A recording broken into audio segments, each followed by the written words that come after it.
more than his name. Uzzah held the ark of God out of courtesy not to fall. God got angry.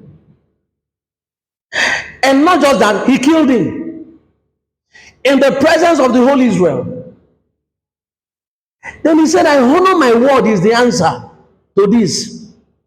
Because in his word, as at this time grace have not come, his word says, except you have the chronicles of Levi, you cannot touch anything that have to do with the utensils of the altar. You cannot. And the ark of God was one of such. Only guys who were born into the chronicles of Levi, Moses, Aaron, Zadok, Abiathar, all those guys, they were the only ones, even their kids, their sons, they were the only ones that can touch this. It was an inheritance. Levi did not get an inheritance in Israel. Every other person, Reuben, Judah, Naphtali, Simeon, Dan, Asher, Zebulun, Benjamin, and the two guys, Ephraim and Manasseh, representing Joseph, they all got inheritance. But Levi, God said there's no inheritance for you, but I give you everything that have to do with the altar. The tithes they will bring in, eat it on my behalf. I am the one that ate it.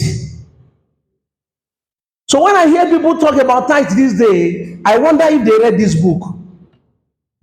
But when they have gone to the church of Satan, where they were taught what to teach the world, you start hearing them condemning tithe. Levi was told, and every Levite carried that order.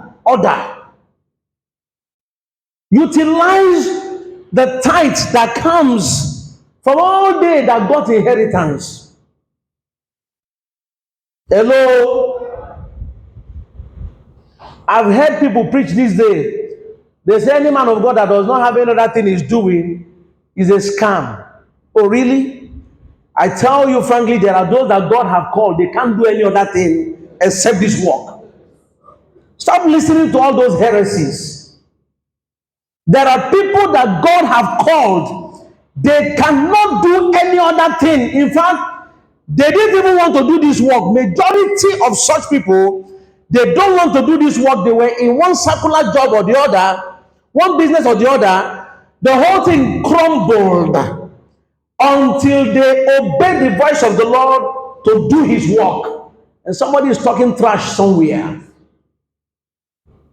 I am not condemning the fact that there are people that are called by their stomach. But I'm telling you what I know. There are those God have called in the order of the Levites. They cannot do any other thing except to keep the altar of the Almighty God flowing. And then he gave the audacity to handle the tithe in his name. I ask you this. Was it true that Hannah stood before the altar of God and made a vow? What was her vow? If you open my womb and give me a child, all the days of his life, she cornered that the child should be a male child smartly. She knelt before God. She never said, give me a boy. She said, if you open my womb and give me this child, I will return him back to you, and all the days of his life. That's a boy. Smart request. All the days of his life, he would dwell in your house. Then the Lord opened her womb. Did the Bible account say that it was God that closed the womb of Hannah? Yes, until she made the right vow. Was it true that she was going to Shiloh every year crying? Yes, but crying will not open that womb until she made the right statement. I will return him back to you. The Lord opened the womb. Did the Bible account tell us that after she stopped Samuel from breastfeeding, she actually followed her husband Elkanah and the entire family back to the house of God at Shiloh of that year, and then left Samuel there in the house of God? Yes. Now I ask you,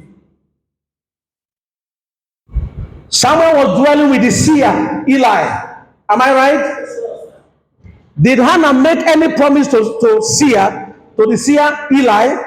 Who did she make promise to? God. Who is Samuel dwelling with? Eli. But did God say, you have fulfilled the promise you made to me? Yes. Was Samuel washing God's clothes? No. Was Samuel going on errand for God? No. Samuel was in the home of Eli. According to